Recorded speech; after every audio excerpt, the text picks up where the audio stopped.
Dear friends, you are welcome to Historia. അപ്പോൾ Historia പുതിയ ക്ലാസ്സിലേക്ക് നിങ്ങൾക്ക് എല്ലാവർക്കും സ്വാഗതം. അപ്പോൾ ഇന്നത്തെ ക്ലാസ് നമ്മൾ കഴിഞ്ഞ ക്ലാസ്സിന്റെ തുടർച്ചയാണ്. കഴിഞ്ഞ ക്ലാസ് നമ്മൾ പഠിച്ചൊരു ടോപ്പിക് നിങ്ങൾക്ക് എല്ലാവർക്കും അറിയാലോ. കഴിഞ്ഞ ക്ലാസ് നമ്മളൊരു ടോപ്പിക് പഠിച്ചു. എന്തായിരുന്നു ടോപ്പിക്? നമ്മുടെ പ്രീവിയസ് ക്വസ്റ്റ്യൻ പേപ്പർ എങ്ങനെ നമുക്ക് പഠിക്കണം, പ്രീവിയസ് ക്വസ്റ്റ്യൻ പേപ്പർ എങ്ങനെയാണ് പഠിക്കേണ്ടത്, അതെങ്ങനെയാണ് അനലൈസ് ചെയ്യേണ്ടത് എന്നുള്ളൊരു കാര്യമാണ് നമ്മൾ പഠിച്ചത്. അപ്പോൾ അന്ന് കഴിഞ്ഞ ക്ലാസ്സിൽ നമ്മൾ തന്നെ പറഞ്ഞിട്ടുണ്ടായിരുന്നു ഇനി കുറച്ച് കാര്യങ്ങൾ കൂടി നമുക്ക് പഠിക്കാനുണ്ട്. എന്താ പറഞ്ഞിട്ടുണ്ടായിരുന്നത്? ഒരു മത്സര പരീക്ഷാർത്ഥി അല്ലെങ്കിൽ ഒരു മത്സര പരീക്ഷയ്ക്ക് തയ്യാറെടുക്കുന്ന കുട്ടികൾ ചെയ്യേണ്ട പ്രധാനപ്പെട്ട ചില കാര്യങ്ങൾ പറഞ്ഞിരുന്നു. പ്രീവിയസ് ക്വസ്റ്റ്യൻ പേപ്പർ കളക്ട് ചെയ്യണം, അത് പഠിക്കണം, അതോടൊപ്പം സിലബസ് നോക്കണം, ടൈം മാനേജ്മെന്റ് നോക്കണം, ചില ഹാബിറ്റുകളുണ്ട്, തുടങ്ങിയ ചില 6 കാര്യങ്ങൾ ഞാൻ പറഞ്ഞിരുന്നു. അപ്പോൾ അതിൽ ഒന്നാമത്തെ പോയിന്റ് നമ്മൾ കഴിഞ്ഞ ക്ലാസ്സിൽ പഠിച്ചു. കഴിഞ്ഞ ക്ലാസ്സിൽ പഠിച്ചതാണ് നമ്മൾ പ്രീവിയസ് ക്വസ്റ്റ്യൻ പേപ്പർ എങ്ങനെ പഠിക്കണം, അതെങ്ങനെ കളക്ട് ചെയ്യണം, ഏത് രീതിയിലാണ് പഠിക്കേണ്ടതിനെ കുറിച്ച് വളരെ ഡീറ്റെയിൽ ആയിട്ടാണ് നമ്മൾ അതിനെക്കുറിച്ച് പഠിച്ചത്. ഇന്നത്തെ ക്ലാസ് നമ്മൾ പഠിക്കാൻ പോകുന്നത് അതിന് രണ്ടാമത്തെ പട്ടമേ സിലബസ്. സിലബസ് എങ്ങനെയാണ് നമ്മൾ പഠിക്കുന്നത്, എന്താണ് സിലബസ് പഠിക്കേണ്ടതിൻ്റെ ആവശ്യകത, അല്ലെങ്കിൽ സിലബസ് എങ്ങനെയാണ് പഠിക്കുക എന്നുള്ള ഒരു ടോപ്പിക്കാണ് നമ്മൾ ഇന്ന് പഠിക്കാൻ പോകുന്നത്. അപ്പോൾ കഴിഞ്ഞ ക്ലാസ് കാണാത്ത കുട്ടികളുണ്ടെങ്കിൽ ആ ക്ലാസ് കൂടി നിങ്ങൾ കാണുക. അത് കണ്ടതിന് ശേഷം മാത്രമേ ഈ ക്ലാസ് കാണാൻ പാടൂ, എങ്കിൽ അതിന് കണ്ടിന്യൂഷൻ കിട്ടും, എങ്കിൽ മാത്രമേ നിങ്ങൾക്ക് അത് മനസ്സിലാവുകയും ചെയ്യും. അപ്പോൾ അതുകൊണ്ട് കഴിഞ്ഞ ക്ലാസ് തീർച്ചയായിട്ടും കാണുക. പ്രീവിയസ് ക്വസ്റ്റ്യൻ പേപ്പർ എങ്ങനെ പഠിക്കണം എന്നുള്ള ടോപ്പിക് ഉണ്ട്, അത് എല്ലാവരും വളരെ നന്നായിട്ട് കാണുക. അതിനുശേഷം മാത്രമേ ഈ സെക്കൻഡ് പാർട്ട് കാണാൻ പാടുമെങ്കിൽ രണ്ടും തമ്മിലൊരു ബന്ധം വരും. അതുകൊണ്ടാണെന്ന് പറയുന്നത്. അപ്പോൾ അതുകൊണ്ട് ആ ക്ലാസ് സോ ഇന്നത്തെ ക്ലാസ് പഠിക്കുന്നത് സിലബസ് എന്തിനാണ് പഠിക്കുന്നത്, സിലബസ് എങ്ങനെ പഠിക്കണം, എന്തിനു പഠിക്കണം എന്നുള്ളതാണ്. അപ്പോൾ അവർക്ക് നമുക്ക് പൊതുവെ സിലബസ് പഠിക്കേണ്ട പ്രധാനപ്പെട്ട കാര്യം ഒന്ന് what have to study and what have not to study എന്നുള്ള കാര്യം തന്നെയാണ്. ഒന്ന് സിലബസ് പ്രധാനമായിട്ട് പഠിക്കേണ്ട കാര്യം, ഒന്ന് എന്താണ് പഠിക്കേണ്ടത്, എന്ത് പഠിക്കേണ്ട എന്നുള്ള കാര്യങ്ങൾ. ഈ 2 കാര്യങ്ങൾ എന്താണ്? കാരണം നമ്മളൊരു പരീക്ഷയ്ക്ക് തയ്യാറെടുക്കണം. ആ പരീക്ഷയ്ക്ക് തയ്യാറെടുക്കുമ്പോൾ നമുക്കറിയാം എന്ത് പഠിക്കണം, എന്ത് പഠിക്കേണ്ട, എന്തെല്ലാം കാര്യങ്ങൾ പഠിക്കാറുണ്ട്, അല്ലെങ്കിൽ എന്തെല്ലാം ടോപ്പിക്കുകൾ പഠിക്കാറുണ്ട്, ഏതെല്ലാം സബ്ജക്റ്റുകൾ പഠിക്കാറുണ്ട്. അപ്പോൾ ഇത് എങ്ങനെ പഠിക്കണം എന്നുള്ളത് അറിയാൻ, അല്ലെങ്കിൽ എന്തെല്ലാം പഠിക്കണം, അതെങ്ങനെ പഠിക്കണം എന്നറിയാൻ വേണ്ടിയാണ് ഒന്ന് സിലബസ് നമ്മൾ നോക്കുന്നത്. രണ്ടാമത് ഈ ഒരു പരീക്ഷയ്ക്ക് തയ്യാറെടുക്കുന്ന അല്ലെങ്കിൽ ഒരു മത്സര പരീക്ഷയ്ക്ക് തയ്യാറെടുക്കുന്ന കുട്ടികൾ എന്തെല്ലാം പഠിക്കണം എന്നതിനേക്കാൾ ഉപരി എന്തെല്ലാം പഠിക്കേണ്ട എന്നുകൂടി മനസ്സിലാക്കണം. എന്തെല്ലാം പഠിക്കേണ്ട എന്നുകൂടി മനസ്സിലാക്കണം. What have not to study, എന്താണ് പഠിക്കേണ്ടതല്ലാത്തത്. കാരണം അതല്ലാത്ത പക്ഷം, അതർവൈസ് അങ്ങനെ അല്ലാത്ത പക്ഷം അത് നമ്മൾ മനസ്സിലാക്കിയിട്ടില്ലെങ്കിൽ, എന്തെല്ലാം പഠിക്കണം എന്നതിനേക്കാൾ ഉപരി എന്തെല്ലാം പഠിക്കേണ്ട എന്ന് മനസ്സിലാക്കിയിട്ടില്ലെങ്കിൽ ആവശ്യമില്ലാത്ത ഒരുപാട് കാര്യങ്ങൾ പഠിച്ചു പോകുമെന്നാണ്. ആവശ്യമില്ലാത്ത ഒരുപാട് കാര്യങ്ങൾ പഠിക്കും. കാരണം മിക്കവാറും എല്ലാ കുട്ടികളുടെ കയ്യിലും ഒരു റാങ്ക് ഫയൽ ഉണ്ടായിരിക്കാം, അല്ലെങ്കിൽ ഗൈഡുകളോ റാങ്ക് ഫയലോ ഫോളോ ചെയ്യുന്ന കുട്ടികളാണ് മിക്കവാറും. 90% കുട്ടികളും റാങ്ക് ഫയലുകളോ അല്ലെങ്കിൽ ഗൈഡുകളോ ഫോളോ ചെയ്യുന്ന കുട്ടികളാണ്. അപ്പോൾ ഈ റാങ്ക് ഫയലുകളുടെ കനം നമ്മൾ നോക്കുക, ഓരോ വർഷം റാങ്ക് ഫയലുകളുടെ കനം കൂടിക്കൊണ്ടേയിരിക്കുകയാണ്. അപ്പോൾ കഴിഞ്ഞ വർഷം ചെറിയൊരു റാങ്ക് ഫയലാണെങ്കിൽ ഇപ്പോൾ അത് 500 രൂപയുടെ റാങ്ക് ഫയൽ ഇപ്പോൾ 1500, 1800, 2000 ആയത് അതിൻ്റെ കനം വളരെ കൂടിക്കൊണ്ടിരിക്കും, ഡെപ്ത് കൂടിക്കൊണ്ടേയിരിക്കുന്നു. കിട്ടിയോ? അപ്പോൾ ഇങ്ങനെ വരുമ്പോൾ ഇതിൽ ഒരുപാട് കാര്യങ്ങൾ നമുക്ക് ആവശ്യമുള്ളതുമുണ്ട്, ആവശ്യമില്ല അതിനേക്കാൾ നമുക്ക് ആവശ്യമില്ലാത്ത കാര്യങ്ങളാണ് കൂടുതലും റാങ്ക് ഫയലുകളും വരുന്നത്, അതോടൊപ്പം ഗൈഡുകൾ വരുന്നത്. അതോടൊപ്പം ഞാൻ പറഞ്ഞു, കഴിഞ്ഞ ക്ലാസ്സിൽ ഞാൻ പറഞ്ഞു, ചില ക്ലാസ്സുകളിൽ ചില കോച്ചിങ് ഇൻസ്റ്റിറ്റ്യൂഷനുകളിൽ ചില അധ്യാപകർ ആവശ്യമുള്ളതിനേക്കാൾ കൂടുതൽ ആവശ്യമില്ലാത്തത് കൊടുക്കുന്ന അധ്യാപകരുമുണ്ട്. ചില കോച്ചിങ് ഇൻസ്റ്റിറ്റ്യൂഷൻസും കുറേ PDF ഫയലുകളും അതോടൊപ്പം തന്നെ PDF ഫയലുകൾ തലങ്ങും വിലങ്ങും PDF ഫയലുകൾ ഇട്ട് കൊടുക്കും, ഒരുപാട് കൊടുക്കും, അത് വായിക്കും, പ്രിന്റ് നോട്ടുകൾ കൊടുക്കുന്നത്. അപ്പോൾ ഇതിലെല്ലാം ആവശ്യമുള്ളതും ആവശ്യമില്ലാത്തതും ഉണ്ട്. അപ്പോൾ ഇതിൽ ആവശ്യമില്ലാത്തത് ഏത് എന്ന് നമ്മൾ പഠിച്ചിട്ടില്ല എങ്കിൽ ഒരുപാട് കാര്യങ്ങൾ നമ്മൾ വലിച്ചു വാരി ഒരു കാരണവശാലും നമുക്ക് ആവശ്യമില്ലാത്തത് ഒരുപാട് വലിച്ചു വാരി പഠിച്ച് നമ്മൾ തലയിലേ വെച്ചിരിക്കും. എന്നാൽ ഇതിൽ നിന്നൊന്നും എക്സാമിന് വരുന്നില്ല. ക്ലിയർ ആയല്ലോ? അപ്പോൾ അതുകൊണ്ട് ഈ സിലബസ് നമ്മൾ പഠിക്കേണ്ട ഏറ്റവും പ്രധാനപ്പെട്ട റീസൺ ഒന്ന് വാട്ട് ഹാവ് ടു സ്റ്റഡി, എന്താണ് നമ്മൾ പഠിക്കേണ്ടത്. പ്ലസ് അതിൻ്റെ കൂടെ രണ്ടാമത് what have not to study, എന്താണ് നമ്മൾ പഠിക്കേണ്ടതല്ലാത്തത്, അതിൽ പഠിക്കാൻ ആവശ്യമില്ലാത്ത കാര്യങ്ങൾ എന്തൊക്കെയുണ്ട്, ഇത് നമ്മൾ പഠിക്കണം, ഇത് പഠിക്കണ്ടേ, ഇത് പഠിക്കേണ്ട എന്ന തീരുമാനത്തിലെത്താൻ വേണ്ടിയാണ് നമ്മൾ സിലബസ് നോക്കുന്നത്. ഇനി മൂന്നാമത്തെ മിനിമൈസ് ദി സ്റ്റഡി. ഈ സ്റ്റഡി ഒന്ന് മാക്സിമം നമ്മൾ ലഘൂകരിക്കണം, അതിനൊന്ന് മിനിമൈസ് ചെയ്യണം. കാരണം നമുക്കറിയാം ഇപ്പോഴത്തെ നമ്മുടെ സിലബസ് നോക്കി കഴിഞ്ഞാൽ നമുക്കറിയാം സിലബസ് വളരെ വളരെ വൈഡായിട്ടുള്ള സിലബസാണ്. പലപ്പോഴും ചില കുട്ടികൾ പറയും ഈ സിലബസ് ഒക്കെ എങ്ങനെ പഠിച്ചു തീർക്കും, ഇത്രയും വലിയൊരു സിലബസ് കാണുമ്പോൾ തന്നെ ബുദ്ധിമുട്ടുന്നു. ഇപ്പോൾ കഴിഞ്ഞ ദിവസം ഇതേപോലെ തന്നെ കേരള പബ്ലിക് സർവീസ് കമ്മീഷൻ കാറ്റിൻ്റെ ഒരു കുട്ടിയെ വിളിച്ചപ്പോൾ ആ കുട്ടി സിലബസ് കണ്ട് പറഞ്ഞു, സാറേ ഇത്രയും വലിയ സിലബസ് ഇത് എങ്ങനെ പഠിച്ചുണ്ടാക്കാമോ, അത് ഒരുപാട് തീരും, കാരണം ജനുവരി 18 എക്സാം വരുന്നത്. അപ്പോൾ ഇതിനുള്ളിൽ ഇത് എങ്ങനെ പഠിച്ചെടുക്കും. അപ്പോൾ ചില എക്സാമുകളുടെ സിലബസ് കണ്ടെങ്കിൽ നമുക്ക് വളരെ വലിയ സിലബസാണ്. അതും ഇത്രയും വലിയ സിലബസ് കാണുമ്പോൾ തന്നെ നിങ്ങൾ മറ്റൊരു കാര്യം കൂടി ഓർത്തിക്കുക. കഴിഞ്ഞ ക്ലാസ്സിൽ പറഞ്ഞാൽ വീണ്ടും ഒരു കാര്യം പറയുന്നു, ഇപ്പോഴും പല കോച്ചിങ് സെന്ററുകളും മിക്കവാറും കോച്ചിങ് സെന്ററുകളും കൊടുക്കുന്ന കാലാവധി എന്ന് പറയുന്നത് 6 മാസമാണ്, 6 months ആണ്. 6 മാസമാണ് ഈ കാലാവധി. അപ്പോൾ ഈ 6 മാസങ്ങളിൽ മാക്സിമം ഒക്കെ പഠിപ്പിച്ച് തീർക്കുന്നു, എങ്ങനെയൊക്കെ പഠിപ്പിച്ച് തീർക്കുന്നു. പക്ഷേ 6 മാസം കൊണ്ട് ഇത്രയും വലിയ സിലബസ് പഠിച്ചു തീർക്കാൻ പറ്റുമോ? അപ്പോൾ ഇത്രയും വലിയൊരു സിലബസാണ്. അപ്പോൾ ഈ സിലബസിന് നമുക്ക് എന്ത് ചെയ്യണം? ഒന്ന് മിനിമൈസ് ചെയ്യണം, അതിനൊന്ന് വളരെ ലഘൂകരിക്കണം. അപ്പോൾ ഇതിനും നമുക്ക് എന്ത് ചെയ്യണം? സിലബസ് വളരെ ഭംഗിയായിട്ട് നോക്കണം. ഇനി മറ്റൊരു 4-മത്തെ ഒരു കാര്യം എന്ന് പറഞ്ഞാൽ നമുക്ക് ഈ പ്രിഫറൻസ് എന്ന സംഭവം കൂടി വരണം. പ്രിഫറൻസ് ഓഫ് ടോപ്പിക്കിന്റെ പ്രിഫറൻസ് കൂടി എന്ന് വെച്ചാൽ ഒരുപാട് ടോപ്പിക്കുകൾ നമ്മൾ ഒരുപാട് സിലബസിൽ ഒരുപാട് ടോപ്പിക്കുകൾ നമുക്ക് ഒരുപാട് കണ്ടന്റ്, ഇതിൽ ഏതിനാണ് പ്രിഫറൻസ് കൊടുക്കേണ്ടത്? ഏതിനാണ് കൂടുതൽ പ്രിഫറൻസ്? ഏതിന് കൂടുതൽ മുൻതൂക്കം കൊടുക്കണം? കാരണം ഈ ടൈം ബാർ നമുക്ക് തരുന്ന ഈ ടൈം ബാറിനുള്ളിൽ നമ്മൾ ഇതെല്ലാം പഠിച്ചു തീർക്കണം. അപ്പോൾ ഇതിൽ ഏതിൽ നിന്നാണ് കൂടുതൽ ചോദ്യങ്ങൾ, ഏതിന് പ്രിഫറൻസ് കൊടുക്കും? അപ്പോൾ അവിടെ നമുക്ക് വേണ്ടതൊന്ന് പ്രിഫറൻസ് ഓഫ് ടോപ്പിക്. ഈ ടോപ്പിക്കിന്റെ പ്രിഫറൻസ് കൂടി നമ്മൾ നോക്കണം. ഏതാണ് ആദ്യം പഠിച്ചെടുക്കേണ്ടത്, ഏതാണ് ആ ഒരു രീതിയിൽ പ്രിഫറൻസ് കൂടിക്കണം. ദെൻ ഫൈൻഡ് 5-മത്തെ പോയിന്റ് എന്നുള്ളത് നമുക്ക് ഈ സിലബസ് പഠിച്ചു കഴിഞ്ഞാൽ മറ്റൊരു പ്രധാനപ്പെട്ട ഗുണം എന്ന് പറയുന്നത് നമുക്ക് ടൈം മാനേജ്മെന്റ് ഷെഡ്യൂൾ ചെയ്യാം. ടൈം മാനേജ്മെന്റ് ഷെഡ്യൂൾ നമുക്ക് കിട്ടുന്ന സമയം ഇത്രയാണ്, ഈ സമയത്തിൽ ഇത്ര സമയം നമുക്ക് ഇന്ന വിഷയങ്ങൾ കൊടുക്കാം, ഇത്ര സമയം മാത്രം ഇന്ന വിഷയങ്ങൾക്ക് കൊടുത്താൽ മതി. അല്ലെങ്കിൽ ഈ ടൈം ഷെഡ്യൂൾ നമ്മൾ ആദ്യം പഠിച്ചെടുക്കേണ്ട സബ്ജക്ട് ഇതാണ്, പിന്നീട് പഠിക്കുന്ന സബ്ജക്ട് ഇതാണ്, അല്ലെങ്കിൽ അവസാനം ഈ സബ്ജക്ട് പഠിച്ചാൽ മതി, നമുക്ക് കിട്ടാവുന്നതാണ്. അപ്പോൾ ഈ ടൈമിനെ നമുക്ക് ഈ ടൈം മാനേജ്മെന്റ് ചെയ്യണം, ഈ ടൈമിനെ നമുക്ക് ഷെഡ്യൂൾ ചെയ്യാം. അത് നിങ്ങൾക്ക് സ്ട്രാറ്റജി എന്ന് പറയുന്നത് ടൈം ടേബിൾ വെച്ചിട്ടാണോ വേറെ എങ്ങനെയാവട്ടെ, ഏത് രീതിയിലാണെങ്കിലും നമുക്ക് കിട്ടുന്ന ഈ ടൈം ബാറിനെ ഒന്ന് ഷെഡ്യൂൾ ചെയ്യാനോ അല്ലെങ്കിൽ നമ്മുടെ ടൈമിനെ ശരിയായിട്ടൊന്ന് മാനേജ് ചെയ്യാനോ നമുക്ക് എന്ത് ചെയ്യാം? സിലബസ് ഉപയോഗിക്കാം എന്നുള്ളതാണ്. ക്ലിയർ? അപ്പോൾ ഈ 5 കാര്യങ്ങളാണ് പൊതുവെ നമുക്ക് ഏത് വേണ്ടത്? സിലബസുമായി ബന്ധപ്പെട്ട് നമുക്ക് പഠിക്കേണ്ടത്. അപ്പോൾ ഞാൻ പറഞ്ഞ കാര്യം, ഒന്ന് നമുക്ക് പറയുന്നത് വാട്ട് ഹാവ് ടു സ്റ്റഡി, എന്താണ് നമുക്ക് പഠിക്കേണ്ടത്. രണ്ടാമത് എന്തെല്ലാം പഠിക്കേണ്ട എന്ന് വെച്ചാൽ ഈ സിലബസിലുള്ള ഇത്രയും കാര്യങ്ങൾ നമുക്ക് പഠിക്കേണ്ട, അർത്ഥത്തിൽ നമുക്ക് ആവശ്യമില്ലാത്തതാണ് എന്ന് നമുക്ക് തിരിച്ചറിയണം. മൂന്നാമത്തെ പഠനത്തെ ഒന്ന് ലഘൂകരിക്കണം, വളരെ ചെറുതാക്കി കൊണ്ടുവരും. ഇത്രയും വലിയൊരു സിലബസ് പഠിച്ചെടുക്കാൻ പറ്റുമോ? അപ്പോൾ അതിനൊന്ന് ചെറുതാക്കി കൊണ്ടുവരാൻ പറ്റുമോ? അതാണ് മൂന്നാമത്. നാലാമത്തത് പ്രിഫറൻസ് ഓഫ് ടോപ്പിക്കിന് നമുക്ക് പ്രിഫറൻസ് ചെയ്യണം. 5-മത് നമുക്ക് ടൈം മാനേജ്മെന്റ്, ഈ ടൈമിന് നമുക്ക് ഷെഡ്യൂൾ ചെയ്യാൻ പറ്റും. ഈ 5 കാര്യങ്ങൾക്ക് വേണ്ടിയാണ് സിലബസ് നമ്മൾ നോക്കേണ്ടത്. അപ്പോൾ ഇതിൽ പറയാൻ നോക്കുന്ന ഈ 5 കാര്യങ്ങൾ നമുക്ക് നോക്കണം. അപ്പോൾ ജസ്റ്റ് ഓർത്ത് വയ്ക്കാം, സിലബസിന് നമുക്കൊന്ന് സിലബസിന് 2 രീതിയിലുള്ള സിലബസ് കാണാം. ഒന്ന് ഒരു ക്ലിയർ സിലബസ് അല്ലെങ്കിൽ പ്രോപ്പർ സിലബസ് ഉണ്ടായിരിക്കും, മറ്റൊന്ന് ഒരു പ്രോപ്പർ ആയിട്ടുള്ള സിലബസ് അല്ലെങ്കിൽ ഒരു വാഗ്യൂ സിലബസ് കാണാറുണ്ട്. ഫോർ എക്സാമ്പിൾ ഇപ്പോൾ കേരള പബ്ലിക് സർവീസ് കമ്മീഷന്റെ ഡിഗ്രി നിലവാരത്തിലെ എക്സാമുകളൊക്കെ ആണെങ്കിൽ ഒരു പ്രോപ്പർ സിലബസ് ആണ്, ഒരു ക്ലിയർ സിലബസ് ആണ്. എന്ന് വെച്ചാൽ ഓരോ സബ്ജക്റ്റുകളും വ്യക്തമായ ജനറൽ നോളജ് എന്ന് കൊടുക്കുന്നു, അല്ലെങ്കിൽ ഇംഗ്ലീഷ് എന്ന് കൊടുക്കും, ഇംഗ്ലീഷ് എന്ന് കൊടുക്കും, ജനറൽ നോളജ് കൊടുക്കും.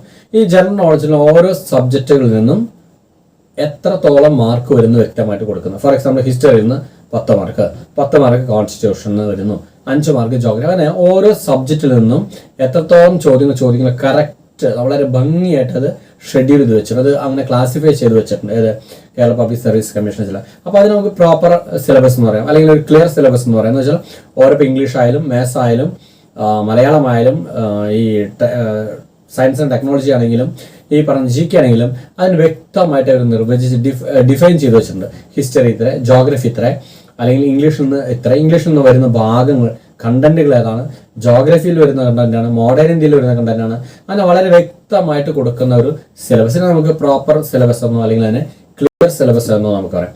അതേസമയം ചില വാഗ്യൂ ആയിട്ടുള്ള സിലബസിന് ഒരു അൺക്ലിയർ സിലബസ് അല്ലെങ്കിൽ വാഗ്യൂ സിലബസ് എന്ന് പറയാം. ഫോർ എക്സാമ്പിൾ ഇപ്പോൾ നമ്മൾ CGL എടുക്കാം, SSCയുടെ CGL എടുക്കാം. ഈ SSCയുടെ CGL ഒക്കെ എടുത്തു കഴിഞ്ഞാൽ അതിന്റെ സിലബസ് ഒക്കെ എടുത്താൽ നമുക്കറിയാം ജനറൽ ഇംഗ്ലീഷ് കിട്ടിയ, quantitative aptitude, general intelligence, English, general awareness ഇങ്ങനെ കൊടുക്കുന്നു. അപ്പോൾ ജനറൽ അവയർനെസ് 25 മാർക്ക്, ഇതാണ് ഇപ്പോൾ CGLന്റെ കണക്ക്. General awareness 25. ഈ 25 മാർക്ക് ഏത് ഭാഗത്ത് നിന്ന് എത്രത്തോളം ചോദിക്കുന്നു എന്ന് നമുക്കൊരു ഐഡിയ ഇല്ല. ക്ലിയർ? 25 മാർക്കിൽ നിന്ന് ഈ GKയുടെ 25 മാർക്ക് അല്ലെങ്കിൽ GK ക്വാണ്ടിറ്റേറ്റീവ് വേറെ ഏതാവട്ടെ, ഇതിൽ നിന്ന് ഈ 25 മാർക്കിൽ നിന്ന് GKയുടെ 25 മാർക്കിൽ നിന്ന് ഏത് ഭാഗത്താണ് ഏറ്റവും കൂടുതൽ ചോദിക്കുന്നത്, അല്ലെങ്കിൽ ഏത് ഭാഗമാണ് ചോദിക്കാൻ സാധ്യത, ഏത് ഭാഗമാണ് ചോദിക്കാത്തത്, അങ്ങനെ കറക്റ്റ് ആയിട്ട് ഡിഫൈൻ ചെയ്യാത്ത അവിടെ ജനറൽ അവയർനെസ് മാത്രമേ കൊടുക്കുന്നുള്ളൂ. കേരള പബ്ലിക് സർവീസ് കമ്മീഷൻ കൊടുക്കുന്ന പോലെ ഓരോ സബ്ജക്റ്റുകളുടെയും ഓരോ ടോപ്പിക്കുകളുടെയും ക്ലാസിഫിക്കേഷൻ കൊടുക്കുന്നില്ല, വെറും ജനറൽ അവയർനെസ് മാത്രമേ കൊടുക്കുന്നു. അപ്പോൾ അതിൽ നിന്ന് ഏതെല്ലാം വരുന്നു ഏതെല്ലാം വരുന്നില്ല എന്നുള്ളത് വ്യക്തമാക്കി മനസ്സിലാക്കണമെങ്കിൽ നമുക്ക് സ്വല്പം ബുദ്ധിമുട്ടുണ്ട്. ക്ലിയർ? അപ്പോൾ ഇതിനാണ് നമ്മൾ ഈ ക്ലിയർ സിലബസ് എന്നും അതോടൊപ്പം അല്ലെങ്കിൽ പ്രോപ്പർ സിലബസ് എന്നോ അല്ലെങ്കിൽ വാഗ്യൂ സിലബസ് എന്നും ഞാൻ പറഞ്ഞത്. ക്ലിയർ അല്ലേ? അപ്പോൾ ഇത് മനസ്സിലാക്കാൻ സ്വല്പം ബുദ്ധിമുട്ട്. അപ്പോൾ ഈ സിലബസ് 2 തരത്തിലുള്ള സിലബസ്, ഒന്ന് ക്ലിയർ സിലബസ് ഉണ്ട്, മറ്റൊന്ന് അൺക്ലിയർ സിലബസ് എന്നുണ്ട്. അപ്പോൾ നമുക്കിത് മനസ്സിലാക്കണമെങ്കിൽ ഇത് മനസ്സിലാക്കി വേണം നമ്മൾ പഠിച്ചു, അതല്ലെങ്കിൽ നമുക്ക് ഈ പറഞ്ഞ പോലെ ആവശ്യമില്ലാത്ത അൺനെസസറി ആയിട്ടുള്ള ഫാക്ടറുകൾ ഒരുപാട് പഠിച്ച് നമ്മൾ തലയിൽ കയറ്റും. ക്ലിയർ ആയല്ലോ? അപ്പോൾ അതുകൊണ്ട് നമ്മൾ ആദ്യമായി ചെയ്യേണ്ടത്, നിങ്ങൾ ഏത് പരീക്ഷയാണോ നിങ്ങൾ എഴുതാൻ പോകുന്നത്, ഏത് എക്സാമിനാണ് നിങ്ങൾ പ്രിപ്പയർ ചെയ്യാൻ പോകുന്നത്, ആ എക്സാമിന്റെ സിലബസ് നിങ്ങൾ ഡൗൺലോഡ് ചെയ്ത് പ്രിന്റ് ചെയ്തെടുക്കുക. എന്താണ് വേണ്ടത്? നിങ്ങൾ ഏത് എക്സാമാണോ എഴുതാൻ പോകുന്നത് ആ എക്സാമിൻ്റെ സിലബസ് നിങ്ങൾ ഡൗൺലോഡ് ചെയ്ത് അത് പ്രിന്റ് ചെയ്തെടുക്കുക. വീണ്ടും വീണ്ടും പറഞ്ഞു, പ്രിന്റ് ചെയ്ത് നിങ്ങൾ കയ്യിൽ വെക്കണം. നിങ്ങളുടെ ടേബിൾ അത് വെക്കണം. മിക്കവാറും കുട്ടികൾ അത് മൊബൈൽ എടുക്കാറുണ്ട്. മൊബൈൽ എടുത്തൊന്ന് വായിച്ചു നോക്കും, അത് അവിടെ വെക്കും, അത്രയേ ഉള്ളൂ. വീണ്ടും കുറഞ്ഞത് ഡിലേറ്റ് ചെയ്ത് പോകും, വീണ്ടും ചിലപ്പോൾ ഡൗൺലോഡ് ചെയ്തും അതിന് ചോദിക്കും സിലബസ് ഉണ്ടോ, എൻ്റെ കയ്യിൽ സിലബസ് ഉണ്ട്, ഒന്ന് അയച്ചു തരാമോ, അയച്ചു തരും. അത് മൊത്തം ഒന്ന് വായിച്ചു തുടങ്ങും. ഒരു കാരണവശാലും നിങ്ങൾ മൊബൈൽ വെക്കരുത്. ഒരു കാരണവശാലും നിങ്ങൾ ആ സിലബസ് മൊബൈൽ വയ്ക്കുക. നിങ്ങൾ അത് പ്രിന്റഡ് ആക്കി എടുക്കുക. പ്രിന്റഡ് ആക്കി എടുത്ത് പിൻ ചെയ്ത് നിങ്ങൾ ടേബിളിൽ വെക്കുക. ക്ലിയർ ആയിരിക്കും? പിൻ ചെയ്ത് ടേബിളിൽ വെക്കുക. എന്നിട്ട് വേണം നമ്മൾ ഈ ഒരു സ്റ്റഡി, നമ്മൾ ഈ പറഞ്ഞ 5 മെത്തേഡുകളെ നമുക്ക് പോകാം. അപ്പം നിങ്ങൾ സിലബസ് എടുക്കുന്നു, അത് പ്രിന്റ് ചെയ്ത് കയ്യിൽ വയ്ക്കുന്നു. പ്രിന്റ് ചെയ്ത് കയ്യിൽ വെച്ച് പിന്നടിച്ച് നിങ്ങൾ കയ്യിൽ വയ്ക്കുന്നു. ഇനി നമുക്ക് വേണ്ടത്, നമ്മൾ കഴിഞ്ഞ ക്ലാസ്സിൽ നമ്മൾ പറഞ്ഞ ആ ഒരു സംഭവം കൂടി ഇതിൻ്റെ കൂടെ ഒക്കെ കൂട്ടിച്ചേർക്കണം. അതുകൊണ്ടാണ് ഞാൻ പറഞ്ഞത്, കഴിഞ്ഞ ക്ലാസ് കാണാത്ത കുട്ടികളുടെ ആ ക്ലാസ് കൂടി കാണുക, അതിനുശേഷം മാത്രമേ ഇത് കാണാൻ പാടെങ്കിൽ നമുക്കത് രണ്ടും തമ്മിലൊരു ഇന്റർലാഷൻ ഉള്ളതാണ്, രണ്ടും കോറിലേഷൻ ഉള്ളതാണ്. അപ്പോൾ ഈ സിലബസ് നമ്മൾ പിൻ ചെയ്ത് വെച്ചതിന് ശേഷം നമ്മൾ എന്ത് ചെയ്യണം? നമ്മൾ കഴിഞ്ഞ ക്ലാസ്സിൽ നമ്മൾ പറഞ്ഞ ആ കണ്ടന്റ് കൂടി വെക്കണം. കഴിഞ്ഞ ക്ലാസ്സിൽ ഞാൻ പറഞ്ഞിരുന്നു പ്രീവിയസ് ക്വസ്റ്റ്യൻ പേപ്പറിൽ കുറച്ച് കണ്ടന്റ് തയ്യാറാക്കുന്നു. ആ കണ്ടന്റ് തയ്യാറാക്കിയതും കൂടി നമ്മൾ കയ്യിൽ വെക്കണം. അപ്പോൾ സിലബസ് പ്ലസ് അതിൻ്റെ കൂടെ കഴിഞ്ഞ ക്ലാസ്സിൽ നമ്മൾ പറഞ്ഞ കണ്ടന്റ് രണ്ടും കൂടി കയ്യിൽ വെക്കണം. എന്നിട്ട് വേണം നമ്മൾ ഇതിനെ താരതമ്യം ചെയ്യാൻ വേണ്ടി, അല്ലെങ്കിൽ നമ്മൾ ഇതിനെക്കുറിച്ച് പഠിക്കാൻ. അപ്പോൾ അത് നമുക്ക് വേണ്ടത്, ഇതിൽ ആദ്യം നമ്മൾ പറഞ്ഞ പോലെ എന്ത് പഠിക്കണം ഇത് തിരിച്ചറിയാൻ നമ്മൾ ഈ സിലബസ് നോക്കണം.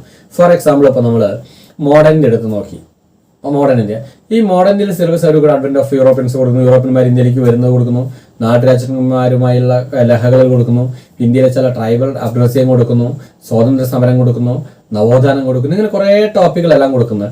ഈ ടോപ്പിക്കുകളെല്ലാം കൊടുക്കുമ്പോൾ ഇതിൽ നമുക്ക് ഏത് വേണം ഏത് വേണ്ട എന്ന് തിരിച്ചറിയണമെങ്കിൽ നമ്മൾ എന്ത് വേണം? നമ്മൾ ഈ പറഞ്ഞ കണ്ടന്റുകൾ എടുത്ത് നോക്കണം. നമ്മൾ കുറച്ച് കണ്ടന്റ് പറഞ്ഞില്ലേ? അപ്പോൾ ഈ കണ്ടന്റ് എടുത്ത് നോക്കിയിട്ട് ആ കണ്ടന്റിൽ നമ്മുടെ ഈ സിലബസ്, ഇപ്പോൾ മോഡേൺ ഇന്ത്യയുടെ സിലബസ്, ആ സിലബസിന് ഏറ്റവും കൂടുതൽ ചോദിച്ചിട്ടുള്ള ഭാഗം ഏതാണോ എന്ന് നമ്മൾ നോക്കണം. ഏറ്റവും കൂടുതൽ ചോദിച്ചിട്ടുള്ള ഭാഗങ്ങൾ ഏതാണോ ഈ കണ്ടന്റ് നോക്കിയാൽ നമുക്ക് അറിയാൻ പറ്റും. ക്വസ്റ്റ്യൻ പേപ്പർ നമ്മൾ കണ്ടന്റ് തയ്യാറാക്കണം. ആ കണ്ടന്റ് എടുത്ത് നോക്കിയാൽ നമുക്ക് ഏത് ഭാഗമാണ് ചോദിക്കും. ആ ഭാഗമാണ് നമ്മൾ ആദ്യം പഠിച്ചെടുക്കുന്നത്. ആ ഭാഗമാണ് നമ്മൾ ആദ്യം പഠിച്ചത്. That is preference of topic. Preference of topic. For example, ഇപ്പോൾ മോഡേൺ ഇന്ത്യയിൽ ഏറ്റവും കൂടുതൽ ചോദ്യങ്ങൾ ഇന്ത്യൻ നവോത്ഥാനം. സെൻട്രൽ എക്സാമ്പിൾക്കാണ് ഇന്ത്യൻ നവോത്ഥാനത്തിന് തീർച്ചയായിട്ടും ചോദ്യങ്ങൾ വരുന്നത്. സ്വാതന്ത്ര്യ സമര നേതാക്കന്മാർ വരാറുണ്ട്, ചില അപ്രൈസിങ്ങൾ വരുന്നുണ്ട്, ആൻഡ് ബുക്സ് ആൻഡ് ഓതേഴ്സും കൂടി വരാറുണ്ട്. സ്വാതന്ത്ര്യ സമര നേതാക്കന്മാരുടെ ബുക്സുകളുമായി ബന്ധപ്പെട്ട ചോദ്യങ്ങളുണ്ട്. സോ ഫസ്റ്റ് പ്രിഫറൻസ് അതിന് കൊടുക്കണം. ക്ലിയർ ആയില്ലേ?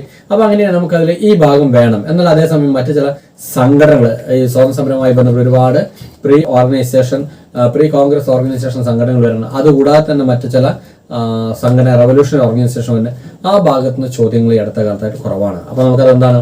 അത് അൺനെസസറി ഫാക്റ്റ് ആണ്, അത് നമുക്ക് പഠിക്കേണ്ട. അപ്പോൾ നമുക്ക് ഇതിൽ നിന്ന് എന്ത് മനസ്സിലായി? എന്ത് പഠിക്കണം എന്ത് പഠിക്കേണ്ട എന്ന് നമുക്ക് മനസ്സിലായി. ക്ലിയർ ആയില്ലോ? അപ്പോൾ ഒരു എക്സാമ്പിളാണ് ഞാൻ പറഞ്ഞത്. ഇനിയിപ്പോൾ ജോഗ്രഫി നമുക്ക് എടുക്കാം. ജോഗ്രഫി നമ്മളെടുത്ത ടോപ്പിക് എടുക്കുന്നത്, ജോഗ്രഫിയിൽ നമുക്ക് കാണാം ഇന്ത്യയിലെ ഫിസിക്കൽ ഫീച്ചേഴ്സിനെ കുറിച്ച് കാണാം, അതിൽ റിവേഴ്സിനെ കുറിച്ച് കാണും. സോ അങ്ങനെ കുറേ ടോപ്പിക്കുകൾ നമുക്ക് ജോഗ്രഫിയിലും കാണാം, അല്ലേ? അപ്പോൾ നമ്മൾ ഈ കണ്ടന്റ് എടുത്ത് വെക്കുന്നു, ഈ ഭാഗം എടുക്കുന്നു. ഈ കണ്ടന്റ് എടുത്ത് നോക്കിക്കഴിഞ്ഞാൽ നമുക്ക് മനസ്സിലാവും ഈ ഏരിയയിൽ നിന്ന് ചോദ്യങ്ങൾ ഇന്നേ വരെ വന്നിട്ടില്ല, അല്ലെങ്കിൽ ഈ ഭാഗത്ത് നിന്ന് ഒരുപാട് ചോദ്യങ്ങളും ചോദിച്ചിട്ടില്ല എന്ന് മനസ്സിലാവും. എന്നാൽ ചില കണ്ടന്റുകൾ നമ്മൾ എടുത്ത് ഈ ടോപ്പിക്കും കണ്ടന്റ് വെച്ച് കഴിഞ്ഞാൽ ചില കണ്ടന്റ് നമുക്ക് മനസ്സിലാവും ഈ ഭാഗങ്ങൾ കൂടുതൽ ചോദിച്ചിട്ടുണ്ട് എന്ന് നമുക്ക് മനസ്സിലാക്കാം. അപ്പോൾ അതാണ് നമ്മൾ ആദ്യമായിട്ട് പഠിക്കേണ്ടത്. That is topic of preference. കിട്ടിയില്ലേ? അല്ലെങ്കിൽ ഇത് നമ്മൾ പഠിക്കണം, ഇന്ന ഭാഗങ്ങൾ പഠിക്കണം. ഫോർ എക്സാമ്പിൾ, ഇപ്പോൾ ഞാനൊരു കാര്യം പറഞ്ഞുതരാം. ഇപ്പോൾ ജോഗ്രഫിയിൽ നിന്ന് ഏറ്റവും കൂടുതൽ ചോദിക്കുന്ന ഭാഗമാണ് സോയിൽ സിസ്റ്റംസ്. തീർച്ചയായിട്ടും ചോദിക്കാറുണ്ട്. ക്രോപ്സുകൾ ചോദിക്കാറുണ്ട്. ക്രോപ്സുകൾ നമ്മുടെ വിളകൾ അഗ്രികൾച്ചർ ക്രോപ്സ് ചോദിക്കാറുണ്ട്. സോയിൽ സിസ്റ്റം, പ്ലാറ്റ്യൂസ് പീഠഭൂമികൾ തീർച്ചയായിട്ടും ചോദിക്കാറുണ്ട്. ട്രൈബൽസുമായി ബന്ധപ്പെട്ട കാര്യങ്ങൾ, റിവേഴ്സ് ചോദിക്കാറുണ്ട്. റിവേഴ്സ് നദികൾ ചോദിക്കുന്നത്, അതായത് വാട്ടർ ഷെഡ് ഏരിയ എന്ന രീതിയിൽ റിവേഴ്സ് ചോദിക്കാറുണ്ട്. അപ്പോൾ ഈ ഭാഗങ്ങളൊക്കെ കൂടുതൽ ചോദിക്കാറുള്ള ഒരു ഭാഗമാണ്. അതോടൊപ്പം ഈ അടുത്ത കാലത്തായിട്ട് നമ്മൾ ഈ എർത്തിനെ കുറിച്ചും ചോദ്യങ്ങൾ വരാറുണ്ട്. ജോഗ്രഫിയിൽ എർത്തിനെ കുറിച്ച് ഈ അടുത്ത കാലത്ത് ചോദ്യങ്ങളുള്ള മാൻഡിൽ, കോർ അത് ചോദിക്കാറുണ്ട്. ആൻഡ് അറ്റ്മോസ്ഫിയർ ചോദിക്കാറുണ്ട്. അറ്റ്മോസ്ഫിയർ കൂടി ചോദിക്കുന്നു. അപ്പോൾ ഈ ഏരിയ ഒക്കെ ഈ അടുത്ത കാലത്ത് ചോദിക്കാം. അപ്പോൾ അതുകൊണ്ട് ഈ ഏരിയ നമ്മൾ പഠിക്കണം. What have to study. ഇതാണ് നമുക്ക് പഠിക്കാനുള്ള ആ ഒരു ഏരിയ. അതേസമയം നമ്മുടെ ഇന്ത്യയിലെ മൗണ്ടെയിൻ റേഞ്ചുമായി, ഇപ്പോൾ ഫോർ എക്സാമ്പിൾ ഹിമാലയം, അതിലെ ഹിമാദ്രി തുടങ്ങിയ ഹിമാചൽ സ്ഥിവാലിക് തുടങ്ങിയ ചില ഏരിയ ഉണ്ട്. ഈ ഏരിയയിൽ നിന്ന് ഈ അടുത്ത കാലത്തായിട്ട് ചോദ്യങ്ങൾ വളരെ വളരെ കുറവാണ്. സോ എന്താണ്? അത് നമുക്കൊരു അൺനെസസറി ഫാക്റ്റ് ആണ്. അപ്പോൾ അവിടെ നമുക്ക് എന്ത് മനസ്സിലായി? ഇന്ന ഭാഗങ്ങൾ പഠിക്കണം, ഇന്ന ഭാഗങ്ങൾ പഠിക്കേണ്ട എന്ന് വെച്ചാൽ ആ ഭാഗങ്ങൾ പരിപൂർണമായി ഒഴിവാക്കണമെന്നല്ല, അത് നമ്മൾ പ്രിഫറൻസ് ബാക്കിലേക്ക് കൊടുക്കാൻ പാടും. ആദ്യം നമ്മൾ പ്രിഫറൻസ് കൊടുക്കേണ്ടത് ഇതിലാണ്. അപ്പോൾ അവിടെ നമ്മൾ രണ്ട് കാര്യങ്ങൾ, എന്ത് പഠിക്കണം എന്നുള്ളതും ഈ പ്രിഫറൻസ് ഓഫ് ടോപ്പിക് എന്നുള്ളത് രണ്ടും ഒരുമിച്ച് കൊണ്ടുപോകാം എന്നുള്ളതാണ്. എന്താണ്? എന്തെല്ലാം പഠിക്കണം, ഏതെല്ലാം പഠിക്കേണ്ട, അതോടൊപ്പം പ്രിഫറൻസ് ഓഫ് ടോപ്പിക്, ഏത് ടോപ്പിക്ക് നമുക്ക് ആദ്യം പഠിച്ചെടുക്കണം, ആ ഒരു മൂന്നും കൂടി നമുക്ക് കൂടിച്ചേർത്ത് പഠിക്കാൻ പറ്റാവുന്ന കാര്യമാണ്. അപ്പോൾ ഇതുപോലെ തന്നെ ഇന്ത്യൻ ഹിസ്റ്ററിയിൽ തന്നെ നമുക്ക് മോഡേൺ ഇന്ത്യ കഴിഞ്ഞാൽ മിഡീവൽ ഇന്ത്യ വരാറുണ്ട്, ഏൻഷ്യൻ ഇന്ത്യ വരും. അപ്പോൾ മിഡീവൽ ഇന്ത്യ നമ്മൾ എടുത്ത് നോക്കാം. മിഡീവൽ ഇന്ത്യ നമുക്കറിയാം സുൽത്താനേറ്റ് പീരീഡ് ആണ്, അതോടൊപ്പം തന്നെ നമ്മുടെ മുഗൾ പീരീഡ് ആണ്.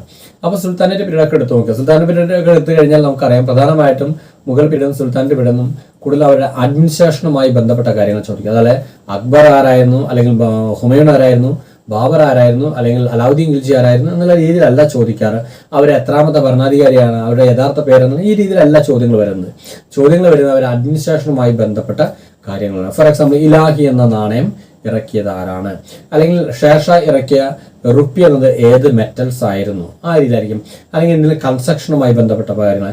മിർ ബക്ഷി ഏത് ഉദ്യോഗസ്ഥനാണ്, അല്ലെങ്കിൽ ഗാസി എന്ന് പറയുന്നത് ഏത് ഉദ്യോഗസ്ഥനാണ്, ജുഡീഷ്യറി അറിയപ്പെടുന്നത് ഏത് പേരിലാണ്, അല്ലെങ്കിൽ റവന്യൂ വിഭാഗം ഉദ്യോഗസ്ഥൻ അറിയപ്പെടുന്നത് ഏത് വിഭാഗം. ഇങ്ങനെ അഡ്മിനിസ്ട്രേഷനുമായി ബന്ധപ്പെട്ട കാര്യങ്ങളാണ് നമ്മുടെ ഈ മിഡീവൽ പീരീഡ് എന്ന് വെച്ചാൽ സുൽത്താനേറ്റ് പീരീഡിൽ നിന്നും ബാബറിന്റെ മുഗൾ പീരീഡിൽ നിന്നും കൂടുതൽ ചോദിക്കുക അഡ്മിനിസ്ട്രേഷനുമായി ബന്ധപ്പെട്ട കാര്യങ്ങളാണ്. അപ്പൊ നമുക്ക് എന്ത് മനസ്സിലാക്കാം, ഇവിടെ നമ്മൾ പഠിക്കേണ്ട കാര്യങ്ങൾ ഏതാണ്, കൂടുതലും ഈ സുൽത്താന്റെ പീരീഡ് മുഗൾ പീരീഡിൽ നിന്നും അവരുടെ അഡ്മിനിസ്ട്രേഷനുമായി ബന്ധപ്പെട്ട കാര്യങ്ങളാണ് കൂടുതൽ പഠിക്കേണ്ടതാണ്.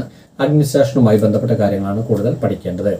ഇനി അതോടൊപ്പം തന്നെ ഇവിടെ ആർട്ട് ആൻഡ് കൾച്ചർ എന്ന ഭാഗം ചോദിക്കുന്നത്. ഇപ്പോൾ കൺസ്ട്രക്ഷൻസ്, ഖുവാത്തുൽ ഇസ്ലാം, അതുപോലെ അക്ബറിന്റെ ഷാജഹാൻ, ഇത് അവരുടെ കൺസ്ട്രക്ഷൻ നിർമ്മാണങ്ങൾ, അതുമായി ബന്ധപ്പെട്ട കാര്യങ്ങൾ ചോദിക്കാറുണ്ട്. ക്ലിയർ ആയില്ലോ. അപ്പൊ ഇവിടെ നമുക്ക് എന്ത് മനസ്സിലാക്കാം, പിന്നെ ഇതെല്ലാം നമ്മൾ കണ്ടന്റ് എടുത്ത് നോക്കി നമുക്ക് മനസ്സിലാവും. ഈ സിലബസ് വെച്ച് ഈ കണ്ടന്റ് എടുത്ത് നോക്കി നമുക്ക് അതിനെല്ലാം നമ്മൾ അണ്ടർലൈൻ ചെയ്തു, ഈ കണ്ടന്റിൽ എടുത്തോളൂ അണ്ടർലൈൻ ചെയ്തു, അല്ലെങ്കിൽ നമ്മൾ 1, 2, 3 എന്നുള്ള രീതിയിലൊരു പ്രിഫറൻസ് കൊടുക്കുക. ആദ്യം നമുക്കിത് പഠിക്കാം, അതിനുശേഷം കൂടി അതിന് പ്രിഫറൻസ് കൊടുത്ത് പഠിക്കാൻ കൂടി നമുക്ക് പറ്റുമെന്നാണ്.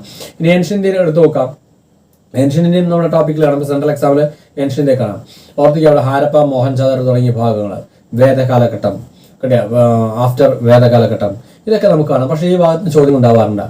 ഒരു 5, 6 കൊല്ലം മറ്റേ ഈ ഭാഗത്ത് ചോദ്യങ്ങൾ ഉണ്ടാവാറില്ല. എന്നാൽ ഏൻഷ്യൻ ഇന്ത്യയിൽ നിന്ന് ചോദ്യങ്ങൾ വരാറുന്ന ഭാഗം നമുക്ക് നോക്കാം. ബുദ്ധിസം ചോദിക്കാറുണ്ട്, ജൈനിസം ചോദിക്കാറുണ്ട്, മഹാജനപദാസ് ചോദിക്കാറുണ്ട്. ബുദ്ധിസം, ജൈനിസം, ഇങ്ങനെ ചില കൾച്ചറുമായി ബന്ധപ്പെട്ട കാര്യങ്ങൾ ചോദിക്കണം. അപ്പൊ അവിടെയും നമുക്ക് എന്ത് മനസ്സിലാക്കാം, ഇന്ന ഭാഗങ്ങൾ ഇന്ന വരെ ഒരു 5, 6, 7 വർഷമായിട്ട് ചോദിക്കാത്ത ഏരിയ. അപ്പൊ അതുകൊണ്ട് ആ ഭാഗത്ത് ചോദ്യങ്ങൾ അധികം ശ്രദ്ധിക്കാറില്ല. സോ ആ ഭാഗം നമുക്ക് അൺനെസറി ഫാക്ട് എന്ന രീതിയിൽ മാറ്റി നിർത്താം. എന്നിട്ട് കൂടുതൽ ചോദിക്കുന്ന ഈ കൾച്ചറിന്റെ ഭാഗമായ ആർട്ട് ആൻഡ് കൾച്ചറിന്റെ ഭാഗമായിട്ടുള്ള ഈ സംസ്കാരത്തിന്റെ ഭാഗമായിട്ടുള്ള കാര്യങ്ങൾ തെരഞ്ഞെടുത്ത് പഠിക്കുക. ചില ചെറിയ ഡൈനാസ്റ്റികളെ ചോദ്യം വരാണ്. അപ്പൊ ആ ഒരു ഏരിയ നമുക്ക് തെരഞ്ഞെടുക്കാം. ക്ലിയർ ആയില്ലേ. അപ്പൊ അതിലേക്ക് നമ്മൾ ടോപ്പിക് ഓഫ് പ്രിഫറൻസ് എന്ന രീതിയിൽ മുൻതൂക്കം കൊടുത്ത ആ ഏരിയ നമ്മൾ ആദ്യം പഠിച്ചെടുക്കാം. മറ്റ് അൺനെസറി ഫാക്ടുകൾ നമുക്ക് ഒഴിവാക്കാം. അപ്പൊ നമുക്ക് എന്ത് ചെയ്യാം, നമ്മുടെ ഈ സ്റ്റഡിയെ നമുക്ക് പഠനത്തെ വളരെ ലഘൂകരിച്ചുകൊണ്ട് കുറെ ഭാഗങ്ങൾ നമുക്ക് സ്കിപ്പ് ചെയ്ത് പോകാം വളരെ എളുപ്പത്തിൽ. കാരണം ഈ ടൈം മാനേജ്മെന്റിന്റെ കൂടി നമുക്ക് കീപ്പ് ചെയ്തിട്ടുണ്ട്. അപ്പൊ ഇത്ര സമയത്തിനും നമുക്ക് എളുപ്പത്തിൽ പഠിച്ചു തീർക്കാൻ ഇതിനൊക്കെ നമുക്ക് സ്കിപ്പ് ചെയ്ത് പോകാം എന്നുള്ളതാണ്. അപ്പൊ പഠനത്തൊന്നുകൂടി ലഘൂരിയ വലിയൊരു സിലബസ് നമുക്ക് ചെറുതാക്കി കൊണ്ടുവരാം എന്നുള്ള കാര്യമാണ്. ക്ലിയർ ആയില്ല. അപ്പൊ ഇത് ജോഗ്രഫിയുടെ കാര്യം, ഇന്ത്യൻ ഹിസ്റ്ററിയുടെ കാര്യം. ഇതേപോലെ തന്നെ നിങ്ങൾ ലാംഗ്വേജ് എടുക്കുക, ഇംഗ്ലീഷ് എടുക്കുക. ലാംഗ്വേജ് എടുത്ത് കഴിയുമ്പോൾ ഇത് വരാറുണ്ട്. ഫോർ എക്സാമ്പിൾ കൂടുതൽ പണ്ട് കാലങ്ങളൊക്കെ എന്നും ചോദിക്കാനുള്ള അനോണിസം, സിനോണിസം തുടങ്ങിയ കാര്യങ്ങൾ, അല്ല പ്രോവർബുകൾ. പക്ഷേ ഈ അടുത്ത കാലത്തായിട്ട് നിങ്ങൾ കേട്ടോ ഫോറിൻ ടേംസുകൾ, ഇംഗ്ലീഷ് ഗ്രാമറിലൊക്കെ കൂടുതലും ഫോറിൻ ടേംസുകളൊക്കെ ധാരാളമായിട്ട് കണ്ട്. അത് ഈ അടുത്ത കാലത്തായിട്ട് ധാരാളമായിരുന്നുണ്ട്. അതിൽ കോംപ്രിഹെൻഷന്റെ ഭാഗത്തും ഇങ്ങനെ ധാരാളം കാണാറുണ്ട്. അപ്പൊ ഇങ്ങനെയുള്ള ഏരിയാസാണ് ഈ അടുത്ത കാലത്ത് കൂടുതൽ ചോദിക്കുക. അതുകൊണ്ട് നമുക്ക് ആ ഒരു ഏരിയ നമുക്ക് കൂടുതൽ പ്രാധാന്യം കൊടുക്കുക എന്നുള്ളതാണ്. ക്ലിയർ അല്ലേ. അപ്പൊ ഇങ്ങനെ ചില നമ്മൾ ഈ ടോപ്പിക്കുകൾ എടുക്കുക, ഈ പറഞ്ഞ സിലബസ് എടുത്ത് പ്രിന്റ് എടുത്ത് പിൻ ചെയ്ത് നമ്മൾ കഴിഞ്ഞ ക്ലാസ്സിൽ പറഞ്ഞിട്ടില്ല കണ്ടന്റ് തയ്യാറാക്കി വെച്ച് നമ്മൾ അതിന് ഇതിൽ ഏറ്റവും കൂടുതൽ ചോദിക്കുന്നത് ഏതാണ്, ഏറ്റവും കൂടുതൽ ഈ അടുത്ത കാലത്ത് ചോദിച്ച ഭാഗങ്ങൾ ഏതാണ്, കണ്ടന്റുകൾ ഏതാണ്, അല്ലെങ്കിൽ ടോപ്പിക് ഏതാണ്, ആ ടോപ്പിക്കുകളാണ് തിരഞ്ഞെടുത്ത് എഴുതുക. ആ ടോപ്പിക്കുകൾ നമ്മൾ ഇതേപോലെ വീണ്ടും ഒരു പേജിൽ നമ്മൾ ആ ടോപ്പിക്കുകളെ തിരഞ്ഞെടുത്ത് എഴുതുക. ഇനി ഇതിൽ നിന്നും ഏറ്റവും കൂടുതൽ ചോദ്യങ്ങൾ ചോദിക്കുന്ന ഭാഗങ്ങൾ ഏതാണ്? ഫോർ എക്സാമ്പിൾ മോഡേൺ ഇന്ത്യയിൽ നിന്ന് ഏറ്റവും കൂടുതൽ ചോദിക്കുന്നത് ഏത് ഏരിയയാണ്, ജോഗ്രഫിയിൽ നിന്ന് ഏറ്റവും കൂടുതൽ ചോദിക്കുന്ന ഭാഗം ഏതാണ്, അതിനെ കണ്ടെത്തി നമുക്ക് അതിനെന്ത് കൊടുക്കാം, പ്രിഫറൻസും കൂടി കൊടുക്കാം, ടോപ്പിക് ഓഫ് പ്രിഫറൻസും കൂടി കൊടുക്കാം. ക്ലിയർ ആയിരിക്കുമല്ലോ. അപ്പൊ ഇങ്ങനെ കൊടുത്തു കഴിഞ്ഞാൽ നമുക്ക് എന്ത് ചെയ്യാം, ഈ ഇത്രയും വരുന്ന വലിയൊരു സിലബസ് നമുക്ക് എന്ത് ചെയ്യാം, വളരെ വളരെ ചെറുതാക്കി കൊണ്ടുവരാം. കുറെ ഭാഗങ്ങൾ നമുക്ക് സ്കിപ്പ് ചെയ്യാം. കാരണം ആ ഏരിയ ചോദിക്കാമല്ലോ. പ്രത്യേകിച്ച് സിലബസ് കണ്ടു കഴിഞ്ഞാൽ ഇത്ര വലിയ സിലബസ്, ആ സിലബസ് ഇത്ര വലിയ സിലബസ് കൊടുത്തിട്ടും അതിനടിയിൽ അവർ മറ്റൊരു കാര്യം കൂടി കൊടുത്തു കഴിയാം, ഒരു പക്ഷേ സിലബസിന് പുറത്തുനിന്നുള്ള ചോദ്യങ്ങൾ ചോദിക്കാം. അങ്ങനെ നമുക്ക് കാണാം. അപ്പൊ അങ്ങനെ വരുമ്പോൾ നമുക്ക് പഠി ഇത്ര വലിയ സിലബസ് ഇതുകൂടെ പുറത്തും ചോദിക്കുള്ളൂ എന്ന് വെച്ചാൽ റാങ്ക് ഫയൽ മുഴുവൻ പഠിച്ചു കഴിഞ്ഞാൽ നമ്മുടെ ടൈം അവിടെ പോകും. ക്ലിയർ ആയില്ല. അപ്പൊ അതുകൊണ്ട് ഈ സിലബസും ഈ പറഞ്ഞ കണ്ടന്റ് തയ്യാറാക്കിച്ച് നമ്മൾ വീണ്ടും ഒരു ചെറിയൊരു മിനിമൈസേഷൻ കൂടി നടത്തി കഴിഞ്ഞാൽ നമുക്ക് ഈ പഠനത്തെ വളരെ ലഘൂകരിക്കാം, വളരെ ചെറുതാക്കി കൊണ്ട് ആവശ്യമുള്ളത് മാത്രം പഠിച്ച് ആവശ്യമില്ലാത്തതിനെ നമുക്ക് തള്ളിക്കളയാൻ പറ്റും. ക്ലിയർ ആയില്ലോ. ആവശ്യമുള്ളതിനെ മാത്രം പഠിച്ച് ആവശ്യമില്ലാത്തതിനെ തള്ളിക്കളഞ്ഞു കഴിഞ്ഞാൽ നമുക്ക് ടോപ്പിക് ഓഫ് പ്രിഫറൻസ് കിട്ടി.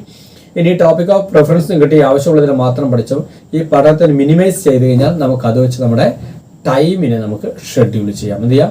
ടൈമിനെ ഷെഡ്യൂൾ ചെയ്യാം എന്ന് വെച്ചാൽ നമുക്ക് കിട്ടുന്നത് 10 മാസമാണ്, അല്ലെങ്കിൽ 5 മാസമാണ്, അല്ലെങ്കിൽ 6 മാസമാണ്. ഈ 6 മാസത്തിൽ ഏറ്റവും കൂടുതൽ പ്രാധാന്യം കൊടുക്കേണ്ട സബ്ജക്റ്റുകൾ ഏതാണ്, ടോപ്പിക്കുകൾ ഏതാണ്? ക്ലിയർ? അതിന് നമുക്ക് ഇത്ര മന്ത് കൊടുക്കാം, അല്ലെങ്കിൽ അതിന് ഇത്ര ആഴ്ചകൾ കൊടുക്കാം, ഇത്ര വീക്കുകൾ കൊടുക്കാം, ഇത്ര ഡേയ്സ് കൊടുക്കാം എന്നൊരു ടൈം ടേബിൾ ഉണ്ടാക്കി നമുക്ക് അതിനെ ഷെഡ്യൂൾ ചെയ്യാൻ കൂടി പറ്റുമെന്നാണ്. ക്ലിയർ ആയിരിക്കും? അപ്പോൾ അതിന് നമുക്ക് ഷെഡ്യൂൾ ചെയ്യാൻ കൂടി പറ്റും. അപ്പോൾ നമുക്ക് എന്താ ചെയ്യാം? ഇപ്പോൾ നമുക്ക് എന്തെല്ലാം കാര്യങ്ങൾ പഠിക്കണം, ഏതെല്ലാം കാര്യങ്ങൾ പഠിക്കേണ്ട, പഠനത്തെ മാക്സിമം നമുക്കൊന്നും കൂടി ഈ സിലബസ് ഒന്നുകൂടി ചെറുതാക്കി കൊണ്ട് മിനിമൈസ് ചെയ്യാൻ കൂടി പറ്റുന്നു. അതോടൊപ്പം ടോപ്പിക് ഓഫ് പ്രിഫറൻസ് കൊടുക്കാം. ഇന്ന ഭാഗങ്ങൾ ആദ്യം പഠിക്കാം, അത് പഠിച്ചാൽ അതിൽ നിന്നാണ് കൂടുതൽ ചോദ്യങ്ങൾ ചോദിക്കുന്നത്, അതുകൊണ്ട് ആ ടോപ്പിക്ക് കൂടുതൽ പഠിക്കാം, അങ്ങനെ ചിന്തിക്കാം.